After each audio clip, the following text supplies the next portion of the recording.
Alrighty. Just do a quick mic check, sound check, 1 2 1 2.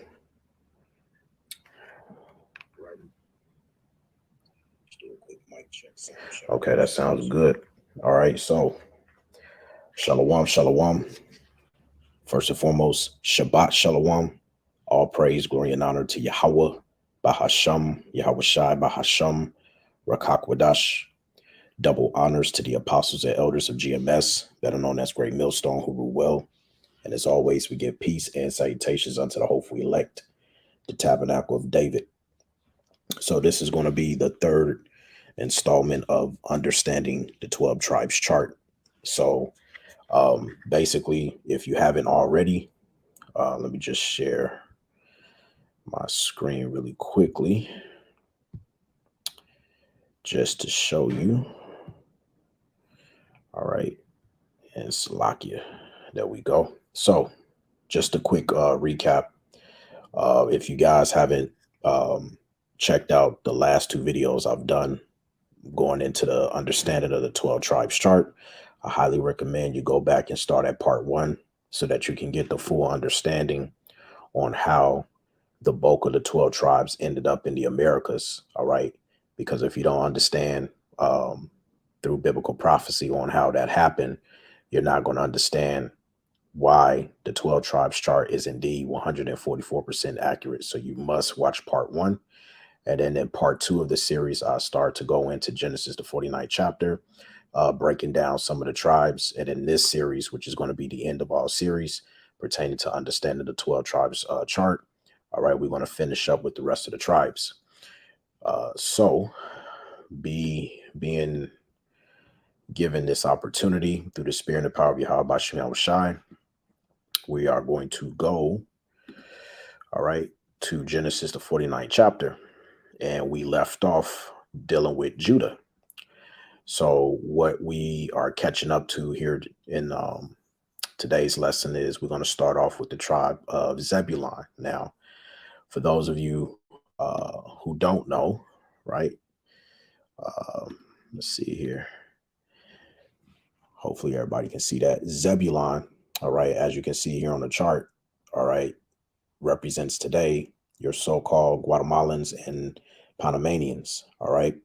They make up the tribe of Zebulun today. Now, going back to Genesis, the 49th chapter, all right, at verse 13, and it reads, Zebulun shall dwell at the haven of the sea, and he shall be for a haven of ships, and his border shall be unto Zidon. All right.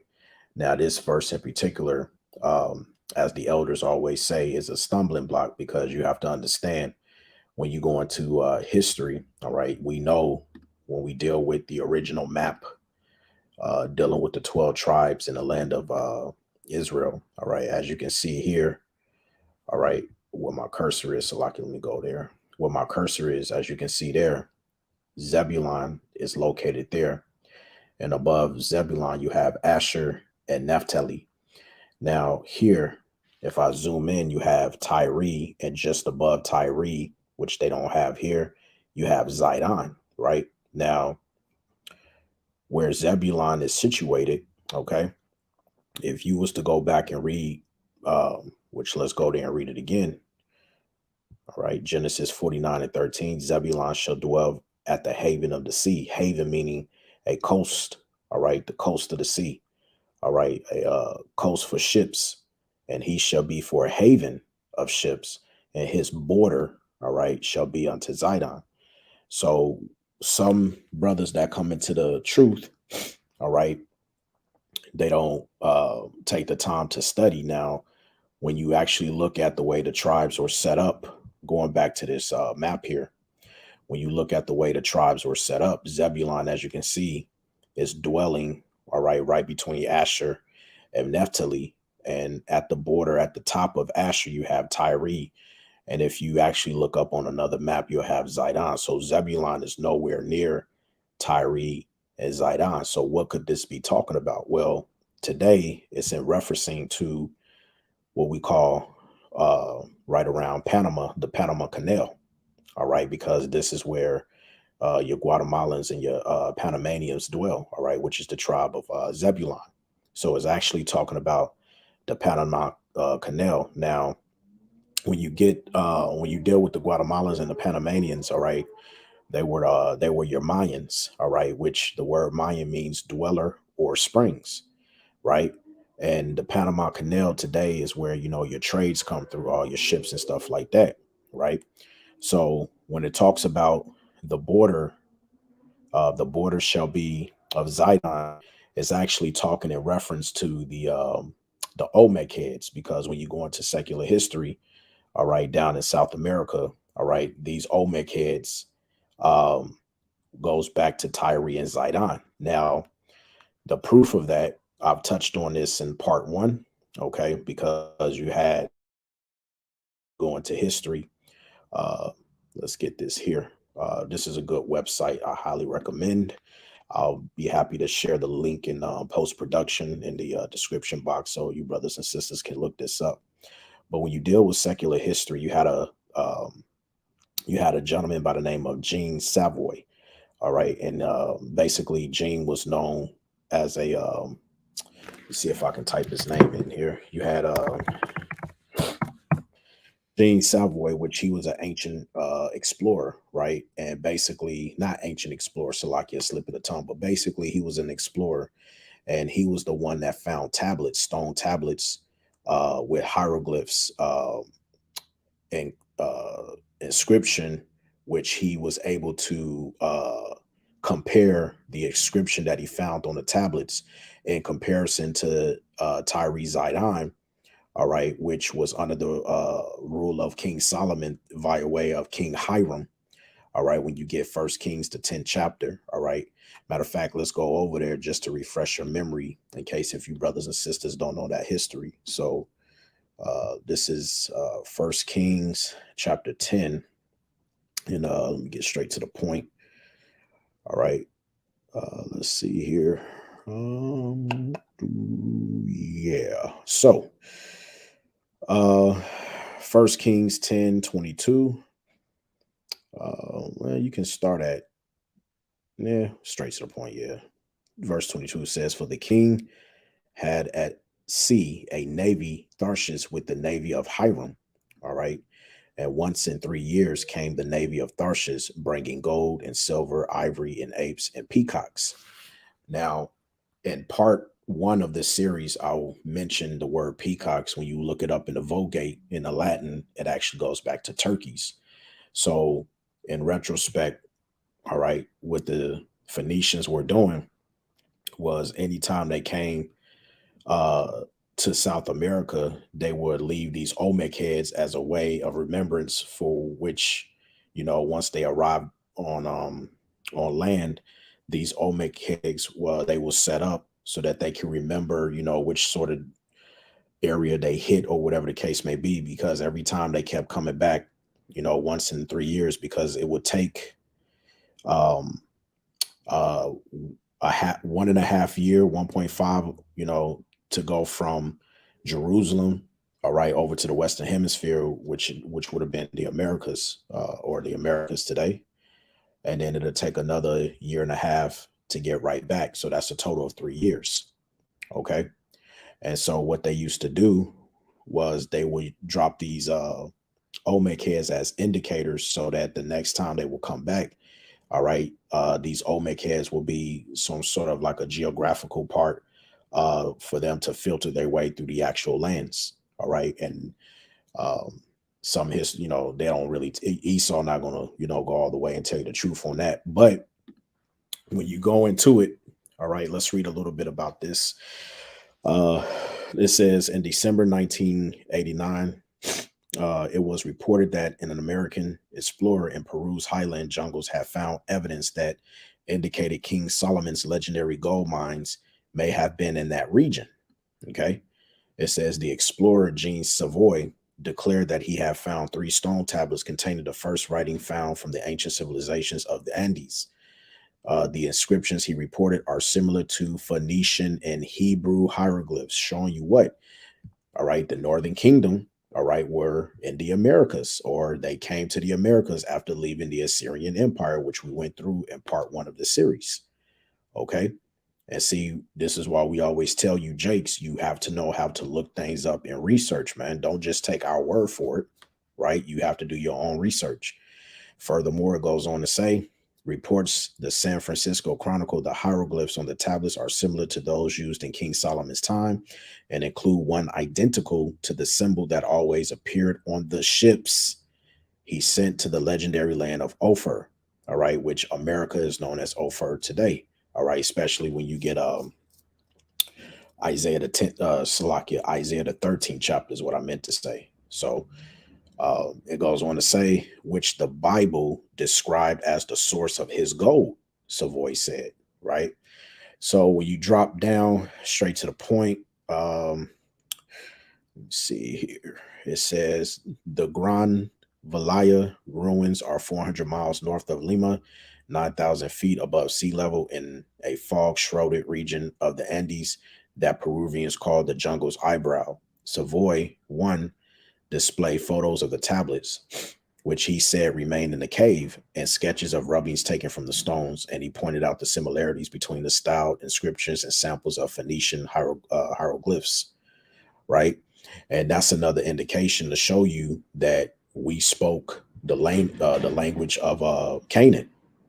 Okay, and the precept to back that up is let's get Isaiah the 19th chapter, because the prophecy stated that we was going to return uh, to that language. All right, we'll get another precept backing it up, but this is Isaiah 19 and 18, and it reads, it says, "In that day shall 5 cities in the land of Egypt." Now, this is not talking about ancient Egypt.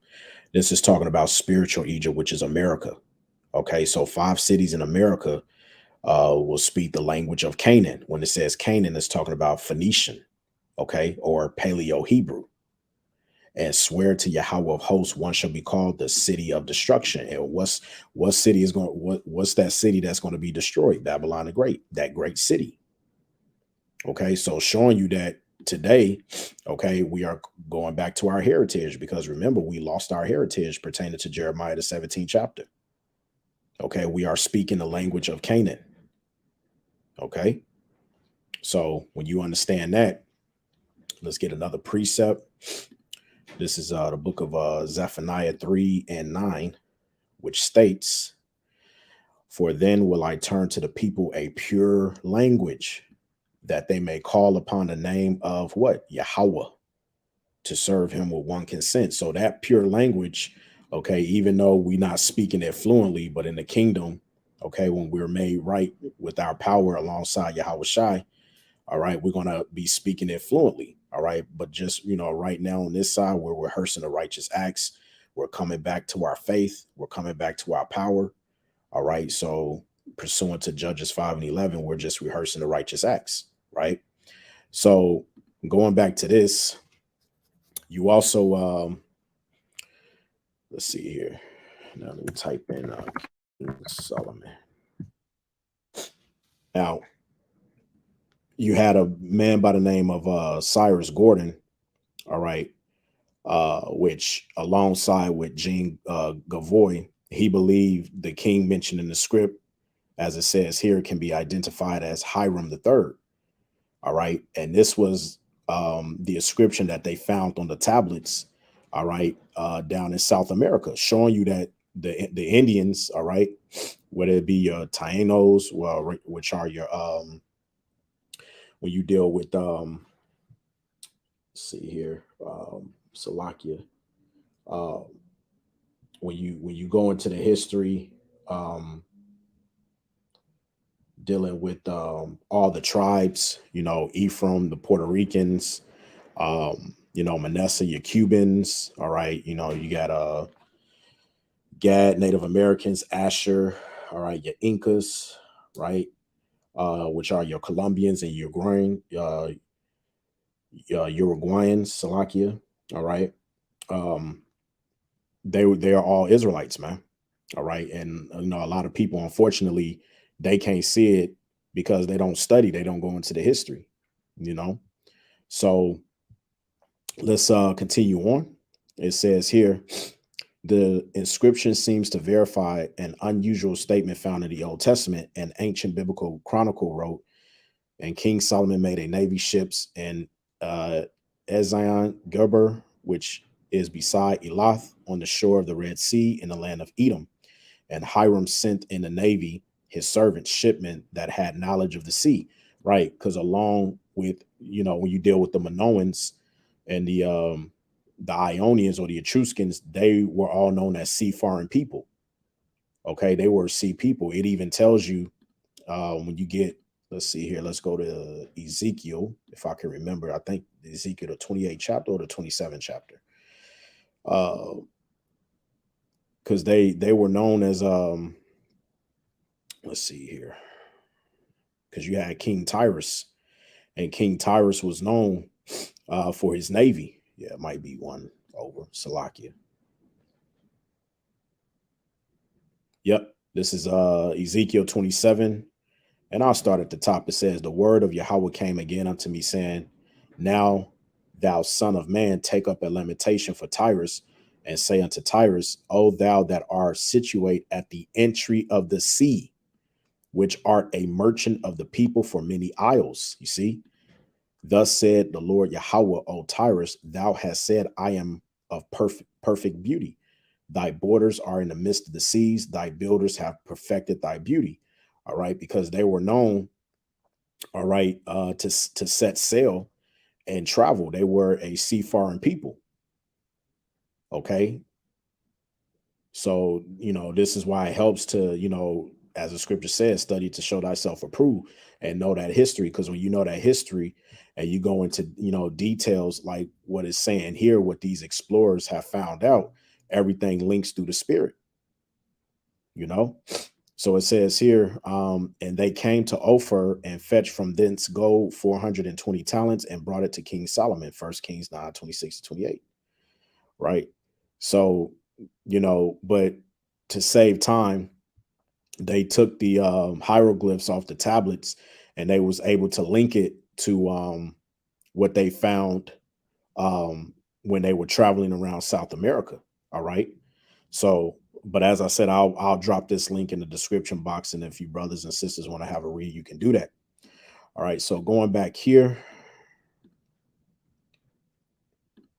let's read it again. Genesis 49:13. Zebulon, as it states, all right, shall dwell at the haven of the sea, and he shall be for a haven of ships, and his border shall be unto Zidon, right? Because once again, Zebulon today represents your Guatemalans and your Panamanians, all right, which were Mayans, which means dweller or springs. And today, the haven of the sea or haven of ships is talking about none other than the Panama Canal, okay, right around this area, all right.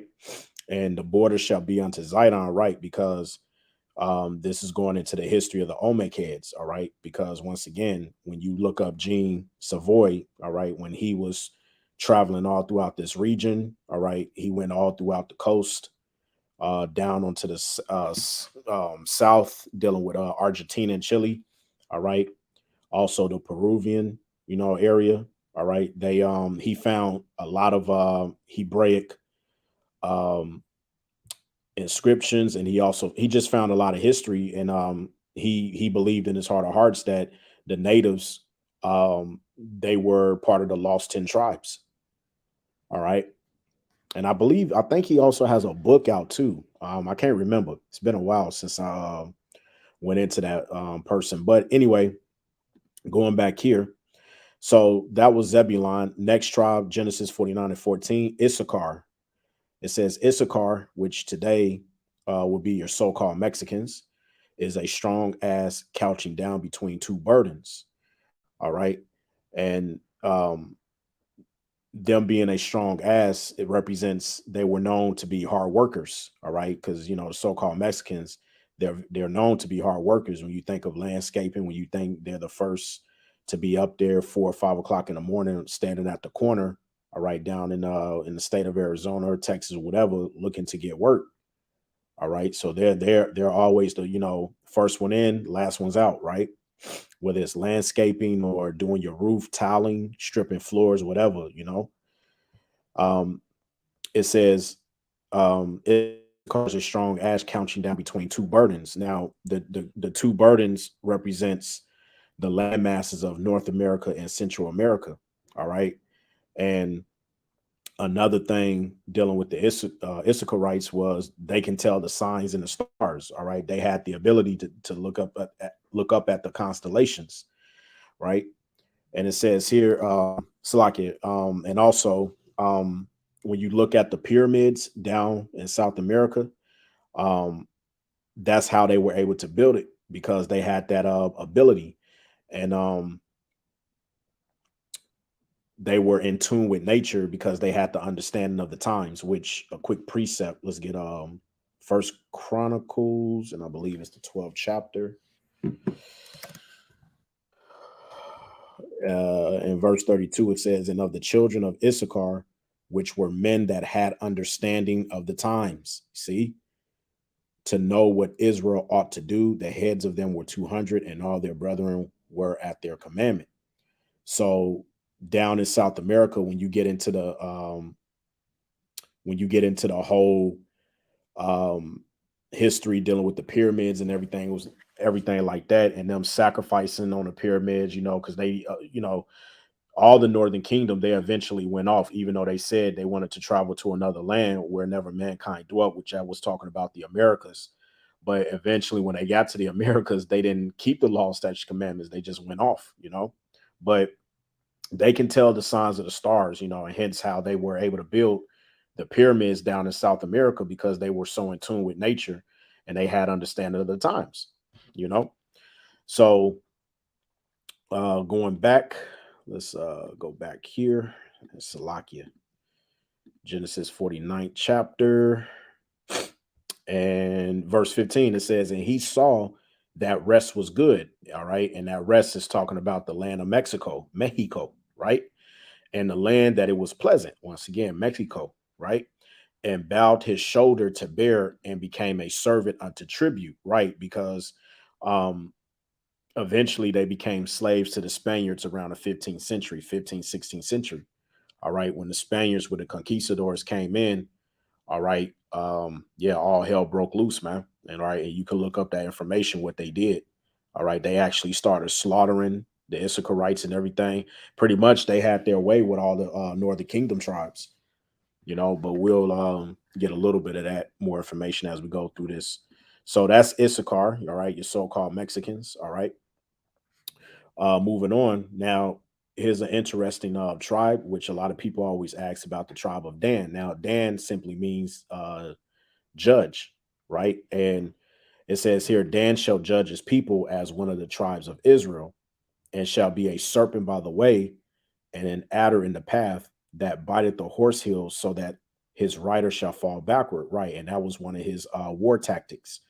But the thing to understand about the Danites, all right, they were a part of the northern kingdom, all right.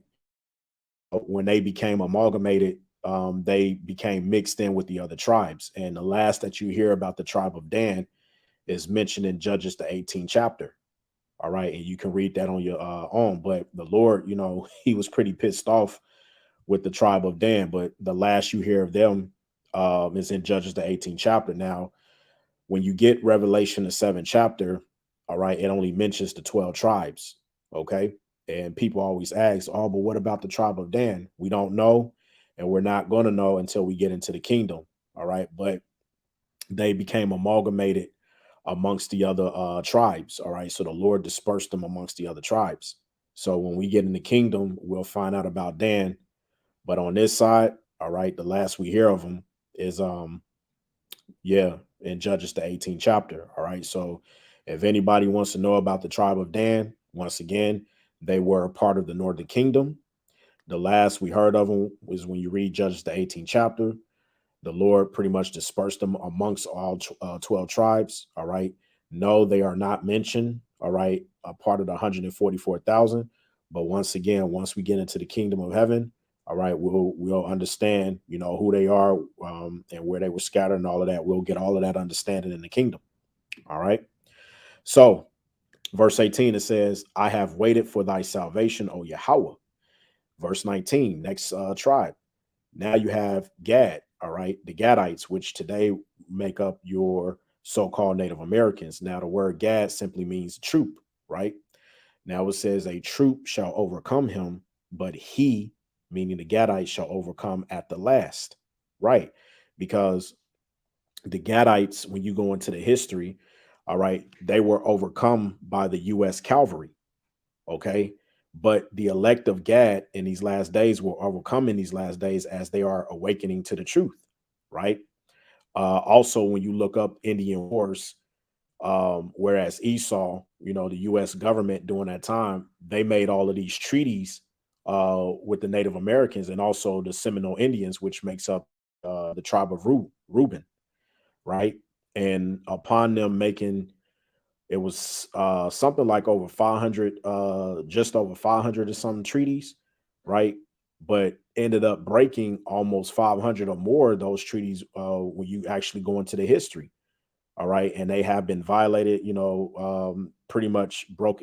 The US government just did them a bad rap. Matter of fact, when you go here, when you look it up, it says, how many Native American treaties did the US break? It says from 1778 to 1871, the United States government entered into more than 500 treaties with the so-called Native American tribes. And all of these treaties have since been violated in some way or outright broken by the US government, with the Native Americans and First Nation peoples still fighting for their treaty rights. All right, and there you go. All right, so in other words, Esau, Edom ain't shit. All right. This nigga done made over 500 treaties with the tribe of Gad and has since violated them in some way, shape, or form, and just, you know, outright broke, you know. And so they, you know, and this is why even in this time, you're gonna see this devil's true horns, because there's gonna come a time, as it says in Revelation, the 12th chapter, the devil shall come down upon you having great wrath, because he knoweth that he had but a short time. All right. So it's gonna get to a point to where all of these laws and policies and procedures that this devil then wrought, he's not gonna abide by them, man. He's gonna do his own thing. All right. And that's why the scripture says there is no new thing under the sun. So what they did back then, guess what? It's gonna happen again during the time that we're in now. All right. In order for them to establish their new world order. All right. See, you see Jake in the US think that, you know, because they got the Constitution, they got the right to bear arms. Look, let me tell you something. Esau, Edom don't get two shits about all of that, man. All of that shit finna get cut out. It's finna get cut out, man. Look what they did to our brethren, man. 500 treaties, man. They didn't honor not one, you know? So, you know, that's dealing with Gad. All right. So moving on, next tribe, Genesis 49 and 20. All right. Asher, all right, which means happy. All right. The name Asher means happy. And this is dealing with the Incas. It says, out of Asher, his bread shall be fat. All right. Meaning his food. And he shall yield royal dainties. All right. Now, the tribe of Asher, all right, which today, let me pull up my chart so you brothers and sisters can see. All right. The tribe of Asher consists of your Colombians, your so-called Colombians, and your so-called Uruguayans. All right. And basically, they're known for their richness of foods. Okay. They eat really good. They eat healthy, and they pride themselves, Salakia, on natural remedies from their minerals and resources from their lands. All right. So, like, you know, your modern Colombians, Uruguayans, and also Brazilians. All right. And when you look up Brazilian delicacies, all right, it'll show you the type of foods they be on, man. All right. And then you add on top of that, we know about the carnivals and stuff like that, the Brazilian festivals that they be having, right? They be doing it up, man. Okay. So they, you know, Asher, they're a very happy tribe of people, all right. Your so-called Colombians and Uruguayans, all right. And when you go into Brazil, okay, Brazil, all right, and when you look up the word iron in the Hebrew, all right, the word iron in the Lashon Kadash means Barazal, all right, which is similar to Brazil. And as it says here, according to the global data, Brazil is the world's second largest producer of iron. Okay, because the Hebrew word for iron is Barazal, all right, which is close to Brazil. You know, so Salakia, let me share the screen. That'll be right if you can share the screen, about what you're doing. Salakia, brothers and sisters, forgive me. So let me read that again. It says, according to the global data, Brazil is the world's second largest producer of iron. Okay, in 2022. So not too long ago, they just put this poll up. It says with output up by 0.98% on 2021. Okay, and once again, the word iron in the Lashon Kadash is barazal. Okay, which is similar to the word Brazil. All right. So when you get an understanding and you are able to link this all through the spirit, you can see how the chart, it comes to life and it makes sense. You know? So back here, all right. So that was Asher, verse 21, Naphtali. Okay. Genesis 49:21. Naphtali is a hind let loose. He give it goodly words, right? And Naphtali simply means my wrestling, all right, to wrestle, all right. And the Naphtali, the tribe of Naphtali today consists of your so-called Argentinians and Chileans, okay, your so-called Argentinians and Chileans. Now, when you deal with Naphtali, okay, they're a nomadic people, which means they move around a lot. All right. And during the time when the Spaniards, the conquistadors, okay, when they were having their way with them, all right, they spoke goodly words. All right, because the natives, they spoke peaceably to the Spaniards. Okay, they spoke peaceably to the Spaniards, but they were a nomadic people. They was always moving around.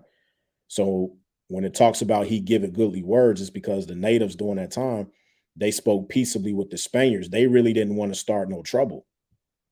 When you actually look up the history of what they was doing. Okay. So next one you have Joseph. Now, a lot of people get real confused because anytime Joseph is mentioned, all right, what you have to understand is Joseph, all right, is intertwined with both Ephraim and Manasseh. So sometimes throughout the scriptures, when it's talking about um, Joseph, it could be talking about the tribe of Ephraim, or sometimes it could be talking about the tribe of Manasseh, or in essence, it could be talking about both tribes, right? So let's have a read here. It says here, Genesis 49:22, Joseph is a fruitful bow, even a fruitful bow by a well whose branches run over the wall, right?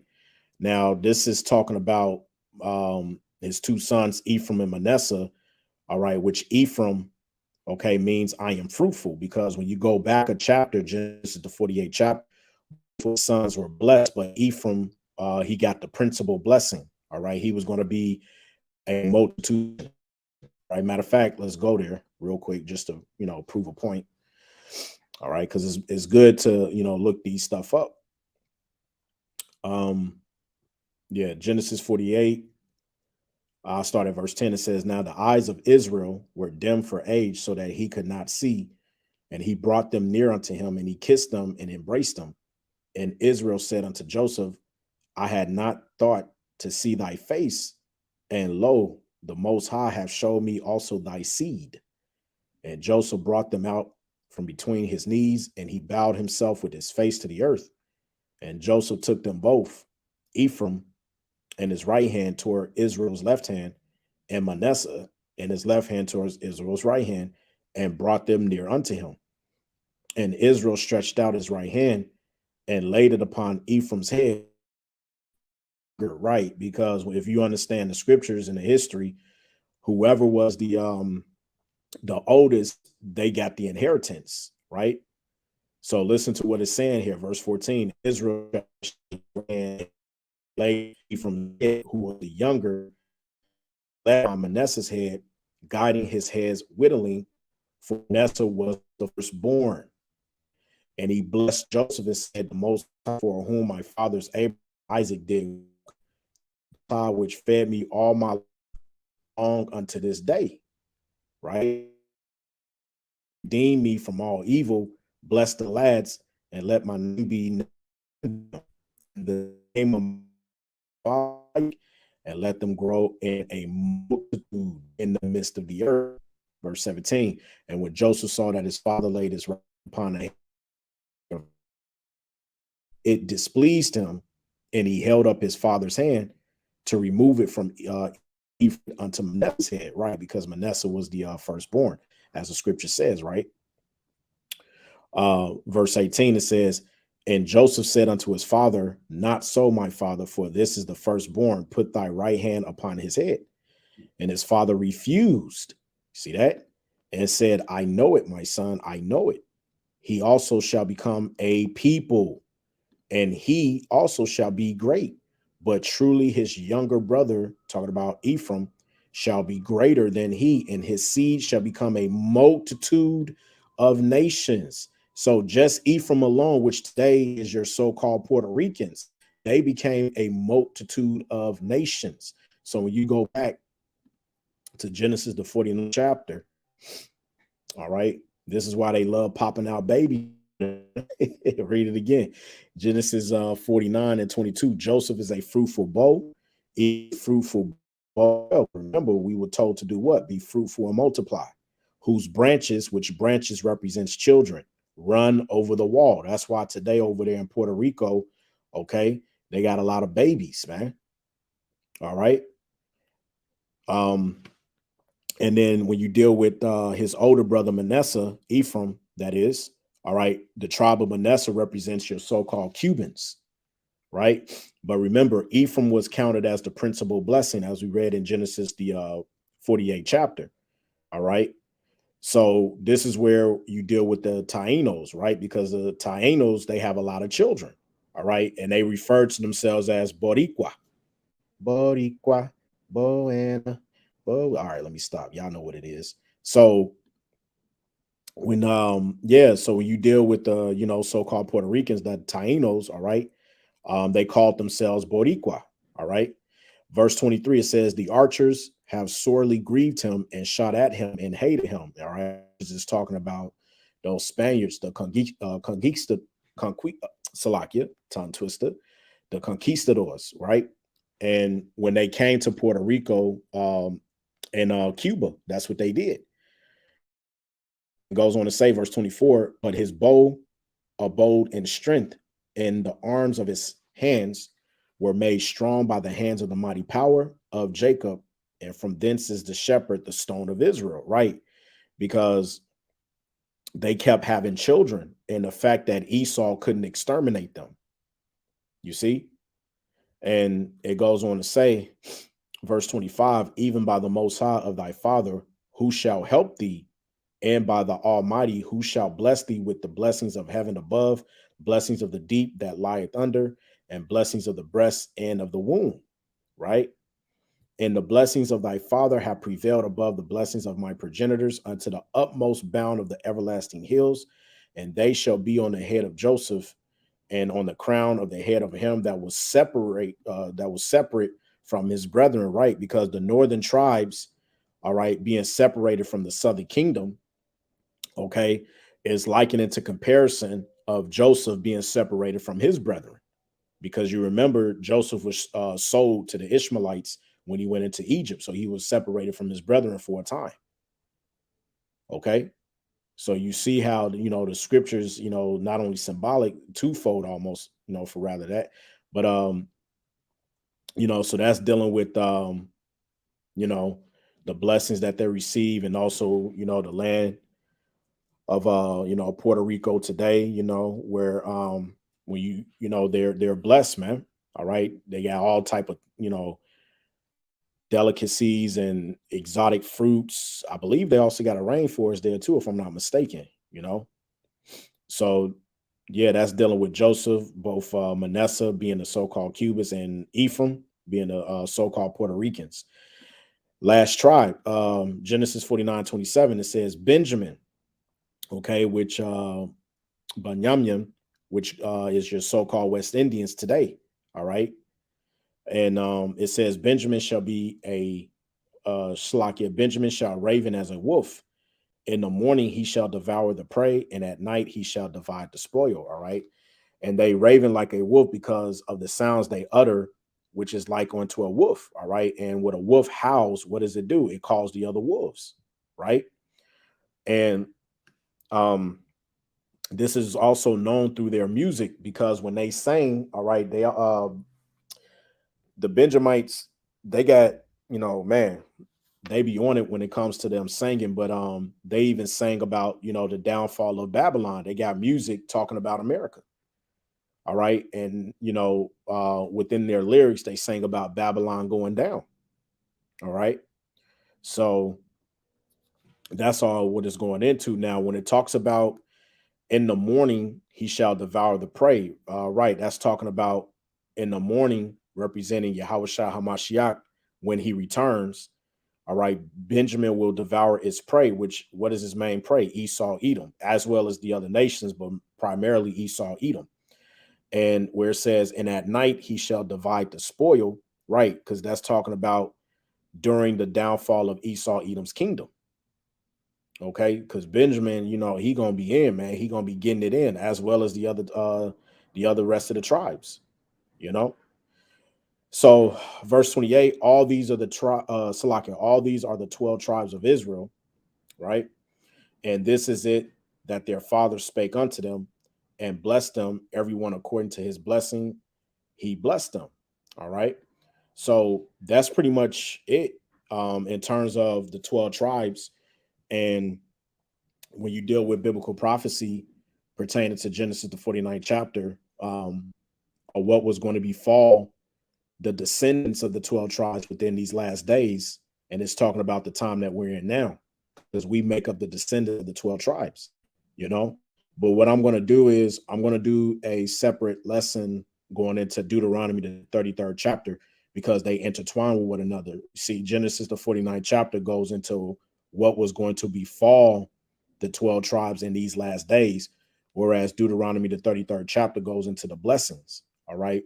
So, Lord's will, if the Spirit permits me, when I get some time, I can go into Deuteronomy chapter 33 breakdown, so that you brothers and sisters can have that under your belt, you know.